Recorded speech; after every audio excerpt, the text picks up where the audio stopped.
You can't get the egg out of a baked cake, as the saying goes, but turns out you can get the flour out of a loaf of bread. And here we have there's about 200 kilos of bread in here. Royce Bold, the inventor of rescued bread flour, admits it's not an easy idea to get your head around.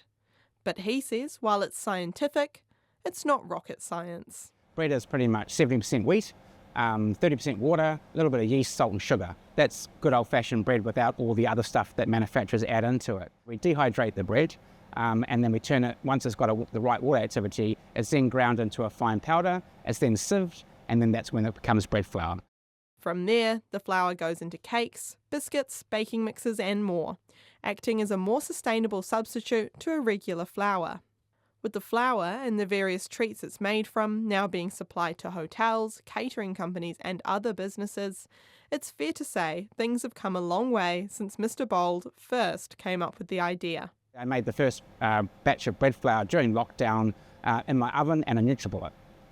And it was one of those what-the moments, to be honest. The bread is donated by supermarkets 2 days before its sell-by date. While it doesn't act exactly like the flour people are used to, Mr. Bold says it has its own unique selling points. The first thing I made out of it was a sweet pastry, and it rolled really well, which was I was quite amazed with. And then when I cooked it, it had this really unique oatiness to it and a really short crumble to it. And it was kind of a really taste sensation. And then from there, I was like, well, this has got limitless application. 5 years later, Mr. Bold isn't the only one enjoying the recycled flour.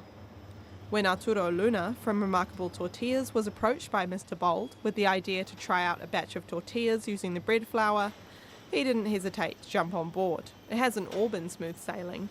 Mr. Luna says he's lost track of the number of tweaks that have been made since the first trial. You also have the shelf life of the tortilla, that it's also important, and it has to the texture and the flavor and also the actual product itself not molding. It's so many variants that they need to perform during at least 90 or 120 days. But after all that trial and error, the tortillas have exceeded all expectations, with the company planning to soon produce their smallest tortilla size using only recycled flour. From the feedback that we have been getting, the flavor, it's better than a usual flour tortilla. It has more, I think it's like a more rich flavor. It's more like it has a little bit of bread flavor in there, which makes it nicer than a just standard flour tortilla. It's nice and soft. And it's sustainable. Mr. Bold says it's collaborations like these that have allowed them to continue to scale up.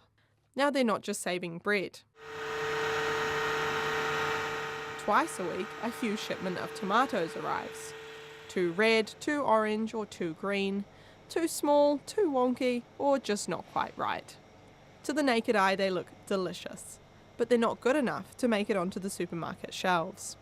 While they used to be binned, the rescue kitchen transforms them into chutneys, relishes, and the sauce that ends up in school lunches around the country.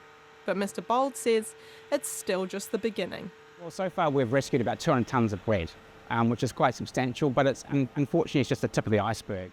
The current process to make the bread flour can take up to a week to make 400 kilograms, and the time makes the product expensive. Now the team are partway through upscaling to a different system that can process 1 tonne of bread a day. We've done a bit of difference, but the only way we can truly make a difference in the food waste problem that's facing our planet, not just New Zealand but our whole planet, is by scale. And there's no doubt we'll never be short of flour so long as Royce Bold's around.